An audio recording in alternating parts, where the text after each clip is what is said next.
नमस्कार, मैं शिप्रा। स्वागत है आपका स्पिरिचुअल कनेक्शन विद शिप्रा में, जहां हम आत्मा और परमात्मा के पवित्र रिश्तों को समझते हैं। आज हम बात करेंगे उस समय की जो हर किसी के जीवन में आता है और जिससे हम सभी डरते भी हैं।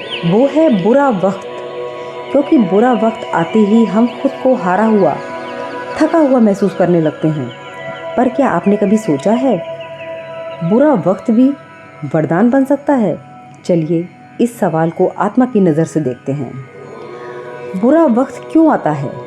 हर इंसान अपने जीवन में उतार चढ़ाव देखता है, लेकिन जब सब कुछ अच्छा चल रहा होता है उस वक्त हम अपने आरामदायक कवच में सुरक्षित महसूस करते हैं और कुछ नया सीखना ही बंद कर देते हैं और सोचते हैं ऐसे ही ज़िंदगी बीत जाएगी।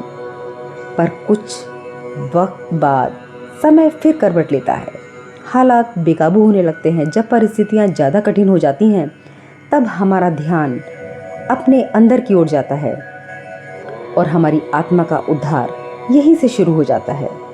बुरा वक्त हमारी आत्मा का पोषण करता है, हमें सोचने पर मजबूर करता है कि हम कौन हैं, हमें क्या बदलना है। यही आत्मिक विकास की शुरुआत होती है।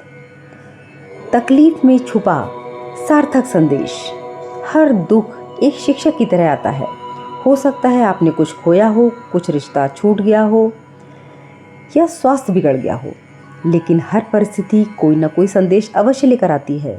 कभी ये अहंकार को तोड़ने के लिए, कभी किसी रिश्ते की सच्चाई को देखने के लिए, या कभी परमात्मा के और करीब लाने के लिए आता है।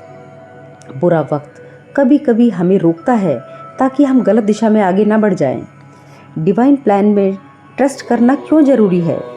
हमें लगता है क्यों मेरे साथ ऐसा हो रहा है, पर उस समय जो समझ में नहीं आता है वही बाद में हमें धन्यवाद कहने पर मजबूर कर देता है। ईश्वर की योजना हमसे कहीं ज़्यादा गहरी होती है। कई बार वो हमें वो नहीं देते जो हम चाहते हैं, बल्कि वो देते हैं जो हमारी आत्मा के स्तर को ऊंचा उठाने के लिए मददगार साबित होता है। अगर हम बुरे वक्त में भी विश्वास बनाए रखें तो हमें वो वक्त बहुत मजबूत बना देगा। कैसे बनाएं इसे वरदान? रुकिए और देखिए, क्या ये समय आपको कुछ सिखा रहा है? हठी हालात में हड़बड़ाकर भीतर से हिल मत जाइए। तनिक ठहरिए, अपनी क्षमता को पहचानिए, अपने नए अवतार से साक्षात्कार कीजिए। वक्त के थपेड़े सहकर इंसान चट्टान सा कठोर बन जाता है। हर चुनौती से टकराकर उसे चकनाचूर करने में सक्षम हो जाता है। स्वीकृति।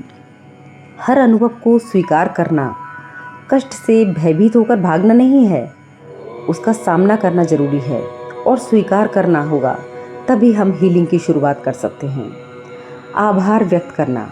जो नहीं मिला है या जो हासिल होकर भी चला गया है, समझ लीजिए उस पर हमारा उतना ही हक था, पर जो अभी भी हमारे पास बचा है उसके लिए ईश्वर का आभार अवश्य प्रकट करें। ध्यान और चिंतन।